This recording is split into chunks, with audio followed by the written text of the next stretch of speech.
The world of Fallout isn't a friendly one. The plants are stunted and sickly, most of its creatures want to tear you limb from limb, and the neighbors seem to take their social cues from true crime documentaries. Still, each region in the wasteland has its own distinct flavor of post-apocalypse. A few key facts of life that set them apart from the ruins next door. From the pristine, untouched canyons of Zion National Park to the hellish industrial cesspool of the Pitt, each territory has its own advantages and disadvantages for scratching out a living in the world the bombs left behind. To take a critical eye to these varied locales, we'll be ranking them based on 5 categories with values from 1 to 10.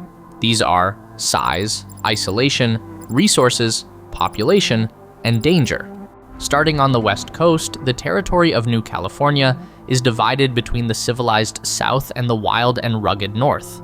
All along the border with Oregon, tribes and frontiersmen reign, hunting, trapping, and trading to get by, with only the geckos for company. Go further south, however, and you enter the heartland of the New California Republic and the more developed states that surround it. In the over 200 years since the Great War, civilization has, by and large, returned to California, bringing all its benefits with it. Reliable electricity and water, a functioning education system and military, and even a fully fledged democracy serve, though some might say abuse, the residents of Northern California. Still, it's not perfect. Places like New Reno are dens of corruption, crime, and chems, and the northern mountainous reaches are infested with bandits that prey on isolated farmsteads outside the NCR's reach. In general, it's a place where survival is expected, not just hoped for, and people can concentrate on more than just where their next can of cram is coming from. In terms of size, northern New California is a vast territory stretching all the way from San Francisco to the edge of Oregon and from the sea well into the deserts of Nevada. With 126,000 square miles to cover, it's earned a 10. For isolation, this territory scores very low, being closely connected to the hub of the NCR in Shady Sands, as well as sporting other large settlements like Vault City and Redding. With such advanced infrastructure running between these cities, it's only scoring a 3. In terms of resources, northern New California has a respectable spread. Gold and other precious metals flow from Redding and Broken Hills. Furs, skins, and meat from Klamath and the northern tribes, and the industrial might of Shady Sands providing fresh manufactured goods. We'll give it a solid 7. Population is another pretty high point for the world of Fallout 2, with a few large population centers bolstering its numbers. The only region that lets it down is the whole northern stretch here, which is quite lightly inhabited. Overall, though, its population is likely sitting in the hundreds of thousands, quite the respectable feat following a nuclear holocaust. 8 seems appropriate. Finally, we have its danger ranking. While it's true that the region has mostly been tamed, raiders are still a real threat to the Northwest, constantly probing the defenses of civilization. That's not even mentioning the danger of slavers in the Northwest who prey on isolated tribes. You also need to be wary of the very real dangers that come with city living, like the organized crime of New Reno and the violence it brings. It's earned a 4. In general, there are much worse places to hang your helmet than northern New California. With manageable danger and lots of opportunities to get a slice of its bountiful resources, it'd be a good pick for any homesteader. Just don't put down your double barrel just yet. This video is sponsored by Raycon. Out here where silence can say more than words, good sound matters. That's why I've been using Raycon's everyday earbuds. They've become my go-to for tuning out the noise and locking into a good story, whether I'm editing a deep dive on pre-war tech or wandering through another vault of bad decisions. Raycon's everyday earbuds classic have all the right upgrades. Active noise cancellation, multi-point connectivity, so I can pair with 2 devices at once, and an ergonomic fit that actually stays put. The new colors are great too. I'm running with black because if you're going to face the end of the world, you might as well do it with some style. They last up to 32 hours with the case, and a quick 10-minute charge gives you 90 minutes of playtime. Perfect for long nights researching Wasteland history. Awareness mode's a nice touch too. It keeps me tuned into what's happening around me without breaking my focus. Over 3 million people already use Raycons, and they come with a 30-day happiness guarantee, so if you don't love them, returns are easy. For Black Friday and Cyber Monday, Raycon's going big. Everything is up to 30% off. So click the link in the description or head to buyraycon.com/EchoYT to save on Raycon products site-wide. Again, that's buyraycon.com/EchoYT. Just below our last territory, the region of southern New California is essentially its northern neighbor on steroids. A blast furnace of industry, it's covered in cities, towns, and ranches, sitting right in the heartland of the NCR. A long time has passed since the threat of the Master and the Enclave, and the territory has prospered as a result. To this day, it's one of the few places in the wasteland that's actively making new goods and equipment, instead of retooling old junk from yesteryear. This is best exemplified through the Gunrunners, a gang-turned-weapons manufacturer that can churn out weapons that would give pre-war US military equipment a run for their money. The size of southern New California is a fair bit smaller than its northern half, running along the coast from San Jose to San Diego, while covering much less varied terrain. It makes up for it with so much of this region being urbanized, but it's still not the greatest, which leaves it at an 8. There's nowhere in the wasteland that's more interconnected than southern New California. They have a major city called the Hub, for Pete's sake. There are even rail networks being built out to ferry resources and people, which stretch all the way to the frontier in the Mojave Wasteland, hundreds of miles away. Merchants and caravans crisscross the region, bringing faraway goods and ideas back to the heart of post-war civilization. Isolation can score no higher than 1 for this one. Resources are also plentiful in this stacked territory, with the previously mentioned gunrunners standing beside other producers like the Brahmin Barons and water merchants. Day-to-day needs are covered quite well within the region's borders, though it does have one notable blind spot. Since it's been inhabited, scavenged, and exploited for so long, practically every ruin and facility has been picked clean by generations of prospectors, leaving almost nothing of the old world left. With that in mind, resources will be scoring a very respectable 8. In terms of population, the South also takes the cake, with over 1 million residents supported by thriving industry and a booming agricultural sector supported by ranching. With its population concentrated in large cities like Dayglow, the Hub, and the Boneyard, it's undoubtedly the most heavily populated region in the wasteland, giving it an easy 10 in this category. Danger is one of the only things in short supply in this corner of America, with all the great monsters driven off into more hospitable hunting grounds, and raiders having to contend with a standing army and police forces. Still, just like in the north, the glittering lights of the cities can bring their own unique dangers. We'll give it a 2. The safest option for setting up shop in the wasteland, southern New California provides the opportunity for a stable if somewhat dull life in the post-apocalypse. If New California is getting close to the old world's ideals and technology levels, the Mojave is still stuck around the Wild West. Located further inland from the more populated regions on the coast, the Mojave serves as a bit of a frontier for its expansionist neighbors. The land itself is hostile and forbidding, with scorching heat and bone-dry wind raking across the desert. Still, some people scratch out a living in the Dust Bowl, which does have a few key aspects that help it stand out. The most obvious of these is the fact that Mr. House, the self-styled ruler of Vegas, ensured that all but 9 of the 77 nukes targeting the Mojave were shot down, leading to a marked lack of radiation or direct damage.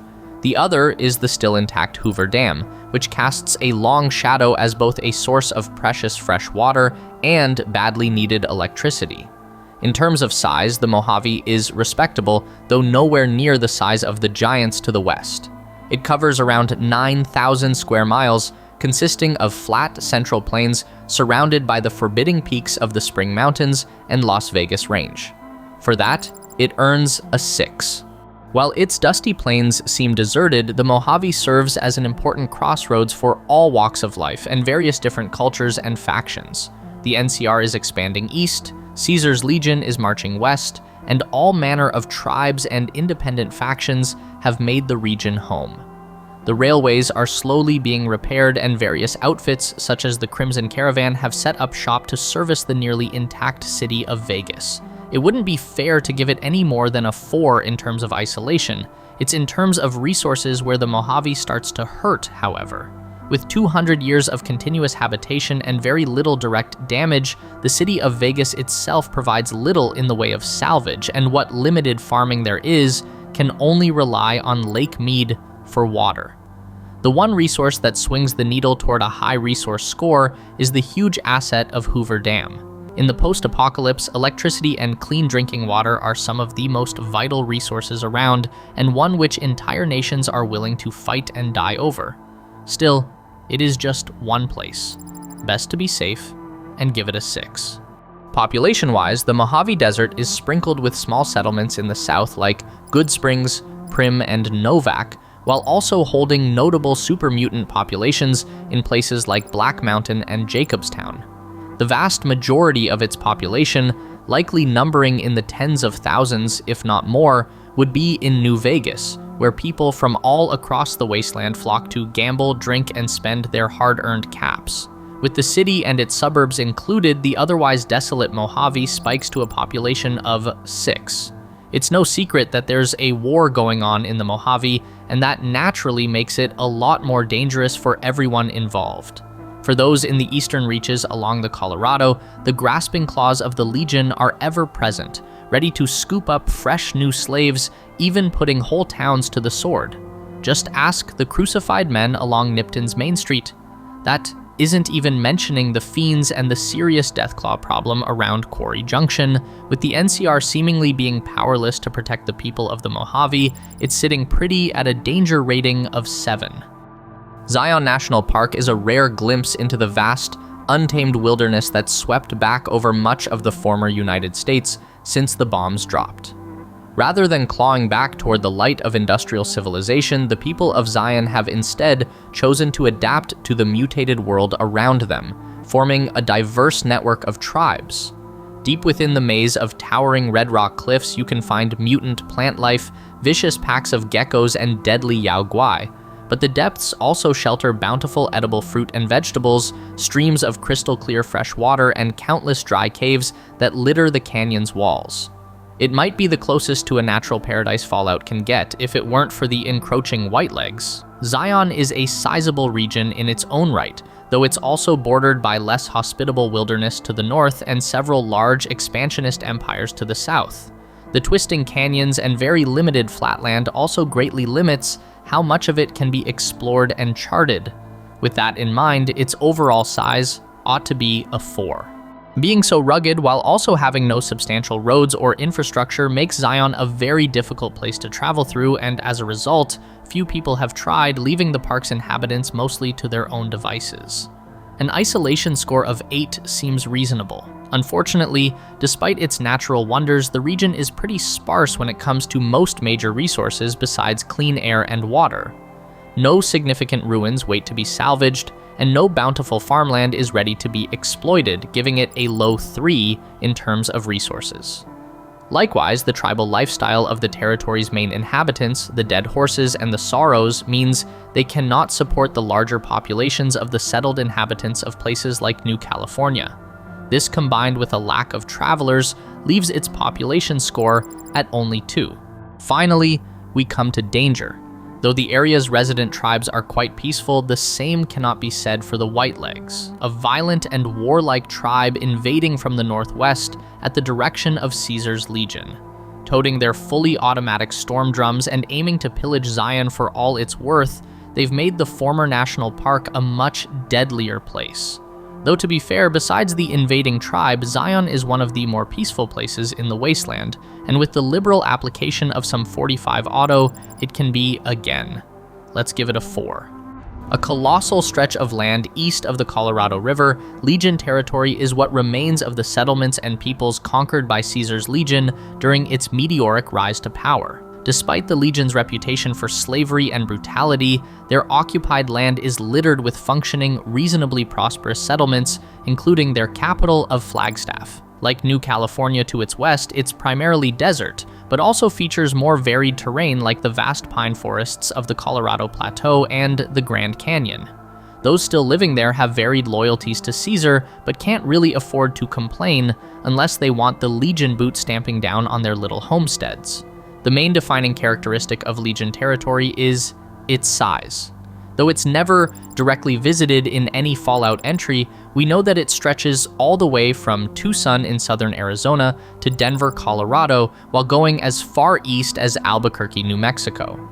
Occupying the majority of 3 pre-war states is an impressive feat for any territory, and it seems only natural to give it a 10.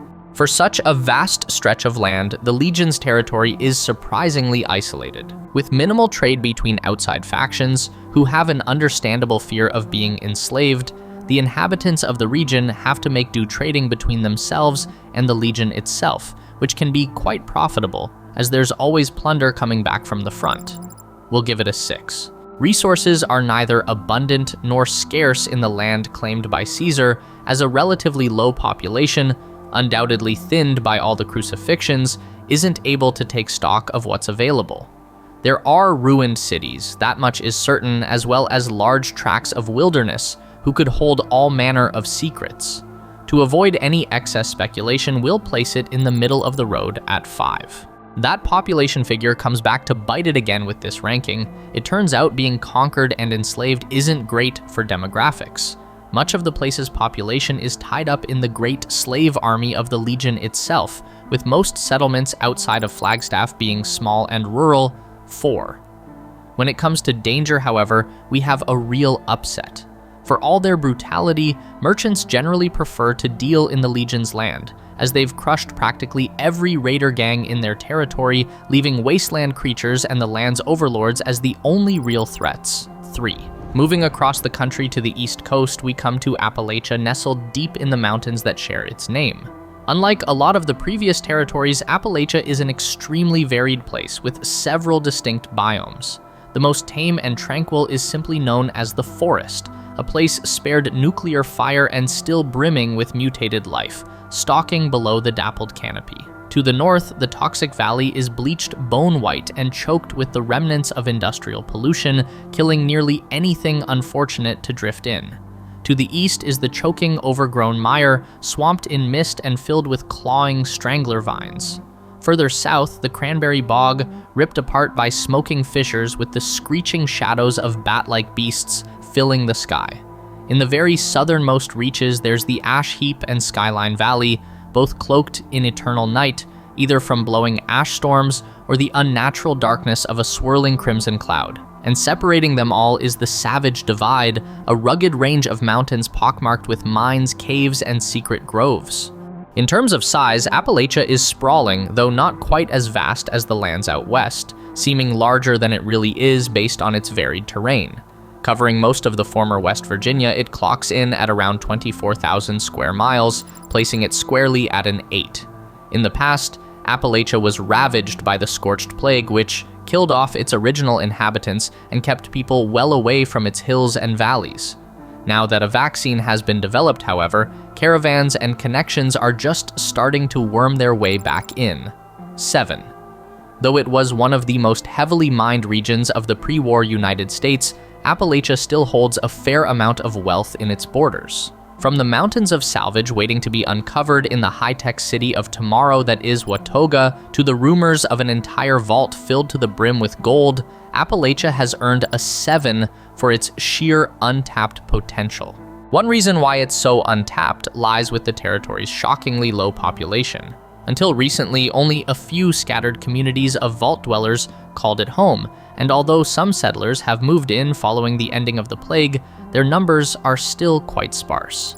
3 for population.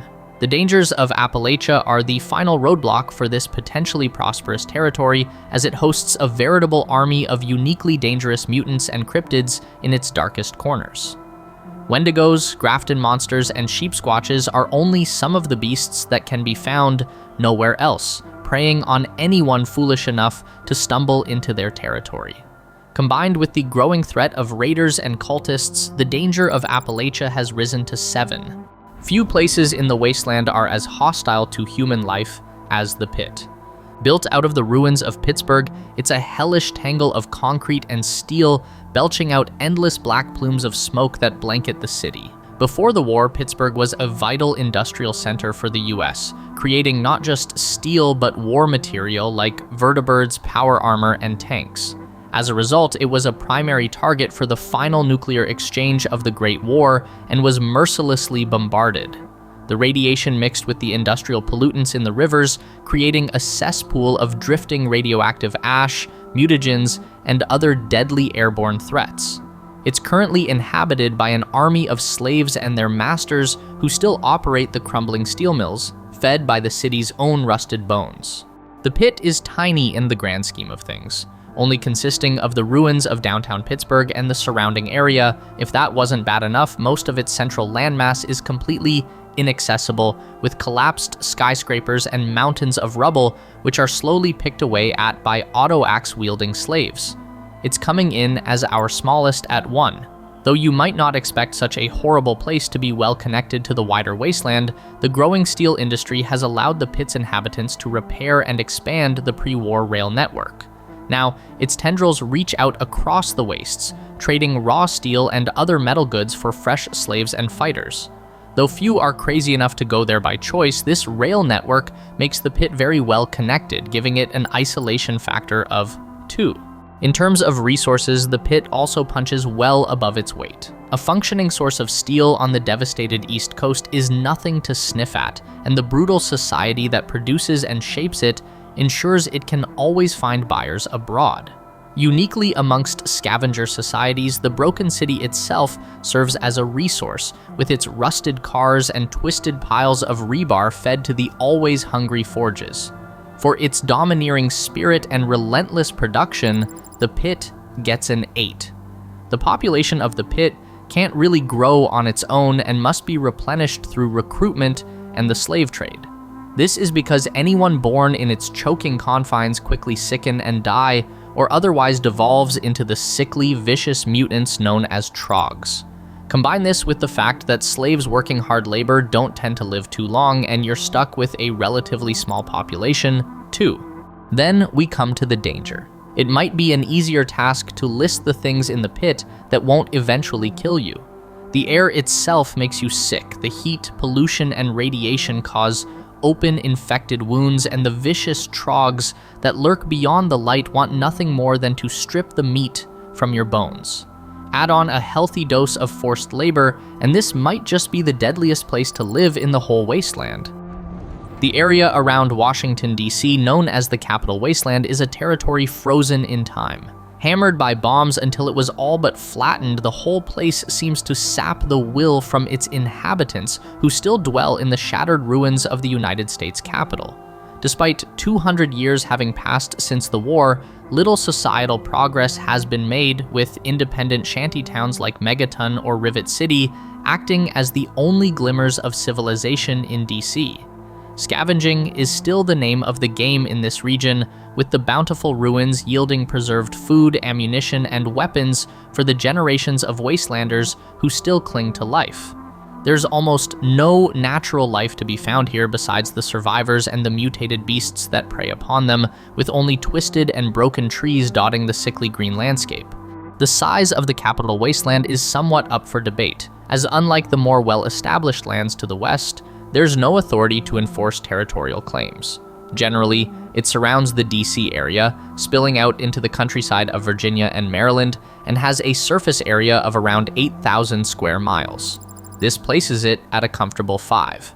In terms of isolation, it's also a little unclear. There are traveling merchants that patrol its ruins and scattered settlements, and it has a limited rail connection to the Pitt, used by slavers, but nothing more substantial connecting it to the wider wasteland. As a result, it's a surprisingly lonesome 6. With so little industry, farming, or other production, the Capital Wasteland relies entirely on scavenging to get by. Luckily, the ruins of DC and its surrounding cities seem to be so plentiful that there are still easy pickings to be found even after 200 years of looting. Being the capital of one of the old world's superpowers, it also stands to reason that there are some truly unique and staggeringly powerful bits of technology just waiting to be unearthed, such as Liberty Prime. This fact alone gives it a rank of 6. The population assessment is a little more grim. With only 2 major towns, Megaton and Rivet City, and no real agriculture to feed them, the population is shockingly low for such a large territory. And who's going to make up for it? The Republic of Dave? Girdershade? Please. 4. The danger factor seems to suggest why the population of DC isn't any higher, with bands of rampaging super mutants, packs of deathclaws, raider gangs, and wandering killer robots being some of the daily hazards Wastelanders have to face out here. That isn't even mentioning the constant oppressive radiation or the fact that most water is tainted almost beyond drinkability. 8. The swampy shoreline of Point Lookout is a forbidding sight for anyone unfortunate enough to end up there. A few weeks' journey from the capital Wasteland, its more rural terrain serves as a refuge for all sorts of strange people who range from isolationist tribes to the inbred and mutated swamp folk practicing strange otherworldly rituals while dining on human flesh. The place also serves as a battleground for the last remnants of the old world's aristocracy, looking to finally put an end to ancient grudges, with no thought as to who gets caught in the crossfire. The territory of Point Lookout is quite small, being confined to a single marshy point, some cliffs, and a decaying boardwalk. Still, it can be easy to become lost in the twisting bayou and the even deeper depths of the forest where the hallucinogenic punga fruit blossom. 1. The place is also pretty isolated, with the only reliable transport to the area being an old paddle steamer, the Duchess's Gambit, whether the land connection is blocked by some impossibly high radiation or by the simple fact that the swamp people eat anyone who tries to enter their territory. This isolation keeps pretty much everyone away. 9. It's no wonder there hasn't been much of an effort to settle in Point Lookout, since it really doesn't have much going for it resource-wise. The swamp folk are mad, filthy cannibals with little to their name, and the ruins of the pier hold no great riches either. The only thing of great value a Wastelander might uncover is a strange leather-bound book worshipped by the people of Point Lookout, one with disturbing, inexplicable power. Outside of this one disturbing find, however, there isn't much to loot or exploit, giving it a 2. Being sparsely populated, there aren't any proper settlements in Point Lookout, with the only people either living as isolated hermits in the swamp or as a tribal collective in the old Ark and Dove Cathedral on the coast. This places its population at only 1. Despite this low population, those who do call this region home don't take kindly to outsiders and attack with a viciousness and determination that would overwhelm all but the most seasoned wasteland wanderers. These malformed guardians of the swamp shouldn't be underestimated and give Point Lookout a danger rating of 5. The Commonwealth is centered around the former city of Boston, Massachusetts, sprawling out across much of the state. It's a kind of middle ground between the utter desolation of the capital Wasteland and the thriving nature of Appalachia. The trees still grow, though stunted and weary, and the countryside is littered with countless small settlements tended by independent homesteaders farming crops. It's also home to a few more substantial settlements like Diamond City, Good Neighbor, and the trading post of Bunker Hill. Even with these bastions of civilization clawing back some sense of normalcy, however, the Commonwealth is plagued with an abundance of raiders, of both the regular and Jolly Green Giant variety, who prey on the settled inhabitants of the region.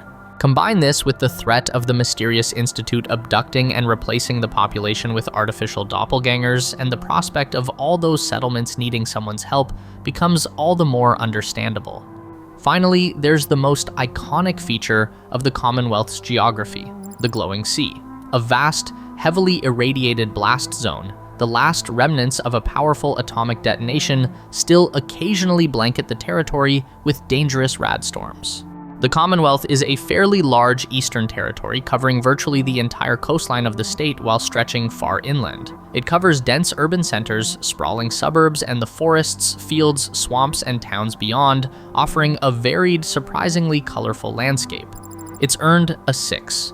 The region is also reasonably well connected, with plenty of wastelanders from beyond its reaches finding their own way in.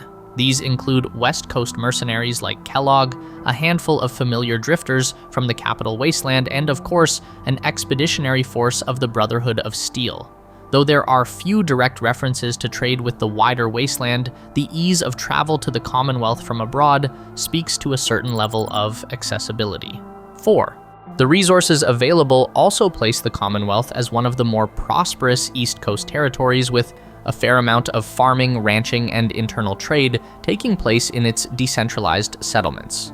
In towns like Diamond City or Good Neighbor, commerce and production is alive and well, though most goods are still salvaged from the ruins of Boston, much like the Capital Wasteland.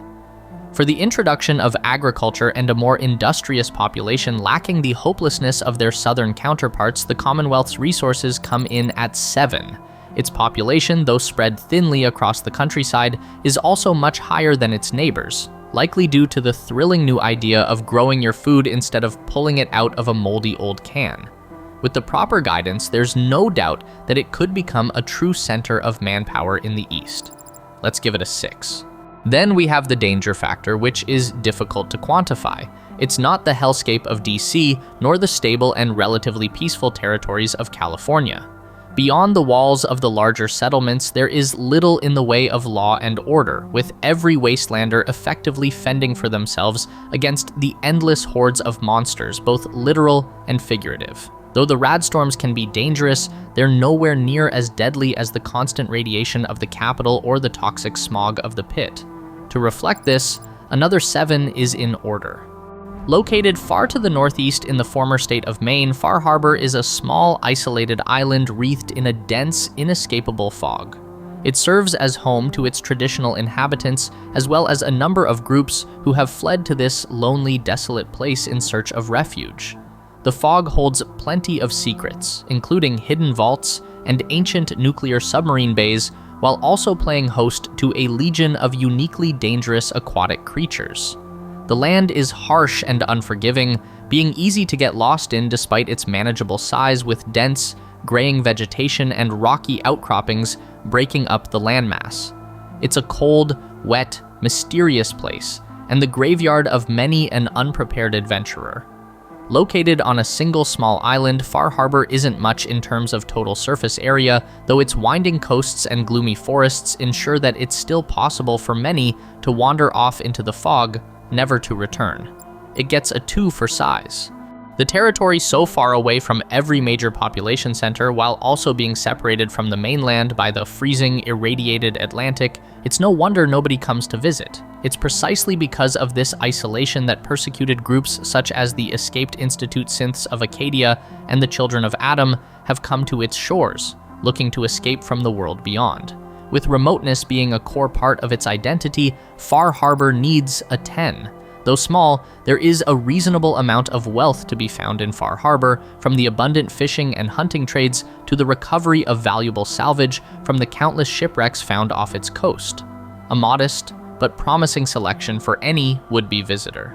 4. The population of the island primarily live on the harbor docks themselves, the mountaintop refuge of Acadia, and in the depths of the nucleus, an abandoned submarine dock.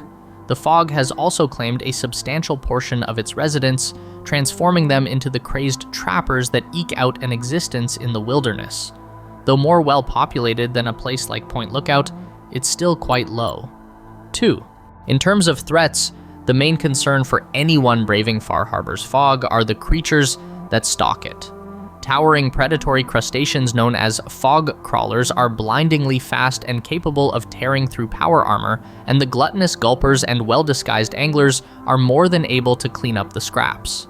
The mist itself also proves to be a dangerous foe, being lightly irradiated and possessing a strange, almost supernatural ability to turn its victims around, slowly chipping away at their sanity as they desperately seek a way out. For these unique dangers, Far Harbor's score is a respectable 8.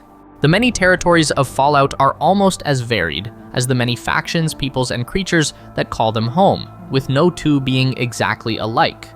What do you think if you had to live in one of these regions? Which would you choose? A life of safety or a high-risk, high-reward scramble for survival? Though they are all different, they do have one thing left in common: the wasteland heroes they forged, whose deeds still echo through Fallout's storied history.